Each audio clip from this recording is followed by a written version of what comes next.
अस्सलाम वालेकुम जी। तो कैसे हैं आप सब लोग? उम्मीद करती हूँ खैर खैरियत से होंगे। तो दोस्तों, आप लोग भी इस शदीद गर्मी के मौसम में परेशान हैं और सोचते हैं कि कुछ खाने को हल्का फुल्का सा मिल जाए, जो खाने में भी लाइट हो और जिसको खाकर मज़ा आ जाए। तो आपके लिए मैं लेकर आ गई हूँ हरी दाल मूंग की दाल की खिचड़ी बनाने की रेसिपी, जो कि खाने में भी हल्की होती है और जल्दी हज़म भी हो जाती है। क्योंकि अक्सर हमारे जहनों में जब भी खिचड़ी का ज़िक्र आता है तो यही सवाल होता है कि या तो घर में खुदा ना खास्ता कोई बीमार होता है, उसको बनाकर दी जाती है, या फिर पेट ख़राब हो जाता है तो उसको दी जाती है। तो लेकिन यकीन मानिए, जब आप इसको लंच में या डिनर में बनाएंगे ना तो खाकर मज़ा आ जाएगा।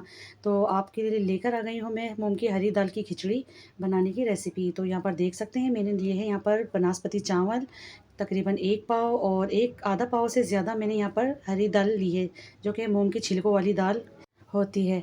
तो यहाँ पर मैं इन दोनों चीज़ों को मैंने अच्छे से साफ़ कर लिया था, फिर मैंने इसको अच्छे से वॉश करके इसको भीगने के लिए रख दिया तकरीबन 15 मिनट के लिए। तो यहाँ पर मैंने एक खूबसूरत सा पैन ले लिया है चमकदार सा, उसमें मैंने शामिल कर दिया half cup cooking oil. Oil गर्म हो गया तो मैं इसमें शामिल कर रही हूँ चंद कलियाँ लहसुन की थी मेरे पास, तो उसको मैंने बारीक कट कर लिया, और साथ में शामिल कर दिया एक तेज़पात का पत्ता। अब इनको हमें अच्छे से फ्राई करना है। जो मैंने लहसुन शामिल किया है इसका हमें थोड़ा सा कलर चेंज करना है यहाँ पर। लेकिन साथ ही में शामिल कर दूँगी गोल वाली लाल मिर्च, और मिर्चों में भी मैंने कट का निशान लगाया है ताकि इसका भी फ्लेवर अच्छे से खिचड़ी में आ सके। तो इन दोनों चीज़ों को हमें अच्छे से फ्राई करना है। देखें कितना खूबसूरत सा कलर आ गया है लहसुन के अंदर। अब शामिल कर दूँगी इसमें 1 टीस्पून भर के साबुत ज़ीरा। और आपको पता है ज़ीरे के बगैर खिचड़ी नामुकम्मल होती है। जब भी कोई खिचड़ी बनाई जाती है तो सबसे पहले ज़ीरे का ही ज़िक्र किया जाता है। ज़ीरे के बगैर नामुकम्मल होती है जो भी खिचड़ी हम बनाते हैं। तो ज़ीरा भी शामिल कर दिया, इसको भी मैंने अच्छे से फ्राई कर लिया। अब जो खिचड़ी हमने भिगो के रखी हुई थी उसका पानी सारा मैंने ड्रेन कर दिया है, और इसको शामिल कर दिया मैंने इस तड़के के अंदर। तो बस यहाँ पर सारे चावल और दाल इसके अंदर चले गए हैं। हस्बे ज़रूरत मैंने पानी शामिल किया है। इसको अच्छे से पहले मैं चला लेती हूँ, और इसको पकाने का तरीका यकीन मानिए बहुत आसान होता है, बहुत झटपट से खिचड़ी बनकर तैयार हो जाती है। नमक शामिल करूँगी मैं 1 टेबल स्पून, या फिर अपने टेस्ट के अकॉर्डिंग नमक शामिल कर सकते हैं हम। तो नमक शामिल करके मैं इसके अंदर शामिल कर रही हूँ 2 हरी मिर्चें, अच्छे से फ्लेवर के लिए। आपको पता है अभी जो गर्मी का मौसम है इसमें हरी मिर्चों में बिल्कुल भी तेज़ी नहीं होती, तो खाने में भी अच्छी लगती हैं। तो मैंने थोड़ा-सा चटपटापन देने के लिए हरी मिर्चें भी शामिल कर दी हैं कट लगा के। गैस का फ्लेम मैंने हाई कर दिया, इसका बॉइलिंग आने का हम वेट करेंगे। तो देख लेते हैं यहाँ पर अच्छे से इसकी बॉइलिंग आ रही है। इसको पहले हम अच्छे से एक दफ़ा चला लेते हैं, और इस पॉइंट पे आप नमक चख सकते हैं, आपको कम लगे तो आप नमक शामिल कर सकते हैं। तो मैंने चेक कर लिया था, नमक यहाँ पर सही है, परफेक्ट है बिल्कुल। तो मैं इसको अभी और पकाऊंगी क्योंकि इसमें पानी मौजूद है।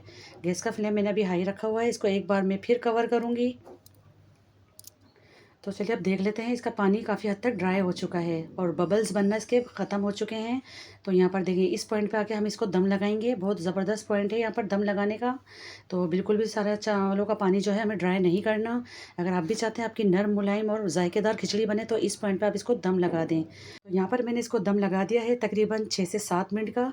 और 7 मिनट के बाद देखिए मैं आपको दिखा रही हूँ, क्योंकि बनास्पति चावलों को बहुत ज़्यादा दम नहीं लगाया जाता, बहुत जल्दी से ही दम आ जाता है इसके अंदर। और जब भी आप लोग खिचड़ी बनाते हैं तो बनास्पति चावल का ही इस्तेमाल किया करें। आप साबुत चावल लें या फिर टोटा चावल लें, आपकी मर्ज़ी। तो देखिए माशाल्लाह कैसा खिला खिला चावल हमारा बना है।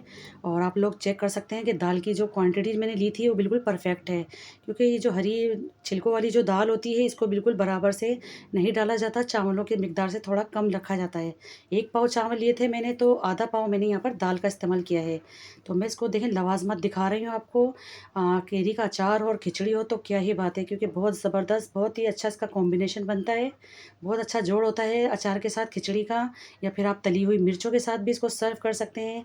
पानी में भीगी हुई प्याज शामिल की है मैंने इसमें, इसके साथ इसको सर्व करें, बहुत ज़बरदस्त लगता है। या फिर आप टमाटर का प्याज का कचुम्बर भी बना सकते हैं। अच्छा, आपको दही नज़र आ रहा है, मेरे घर में जब भी ये खिचड़ी बनती है तो हम इसको दही के साथ ही खाते हैं। यकीन मानिए इसका स्वाद बढ़ जाता है, इसका जायका बढ़ जाता है इसके साथ खाने में। इसके बेहतरीन से लवाजमात होते हैं जो कि खाने को दोबाला करता है, और गर्मियों में तो बहुत ही लाजवाब ये खिचड़ी लगती है खाने में। तो आप इसको अचार के साथ खाएं, चटनी के साथ खाएं, या दही के साथ खाएं, जैसे आपकी मर्ज़ी। मैं तो इन सारे लवाजमात के साथ ही इसको सर्व करती हूँ, जो कि खाने में भी बड़े लाजवाब लगती है। तो आई होप कि आपको आज की मेरी ये रेसिपी ज़रूर पसंद आई होगी। रेसिपी अच्छी लगी है तो लाइक कर दीजिए, चैनल पर नए हैं तो चैनल को भी ज़रूर सब्सक्राइब करिए। ये आपकी तरफ से प्यार होता है, इनाम होता है। दोस्तों में, फैमिली मेम्बर्स में मेरी वीडियो को ज़रूर शेयर किया करें। तो मिलती हूँ इंशाल्लाह ताला मैं एक और नेक्स्ट रेसिपी में। जब तक के लिए अल्लाह हाफिज़।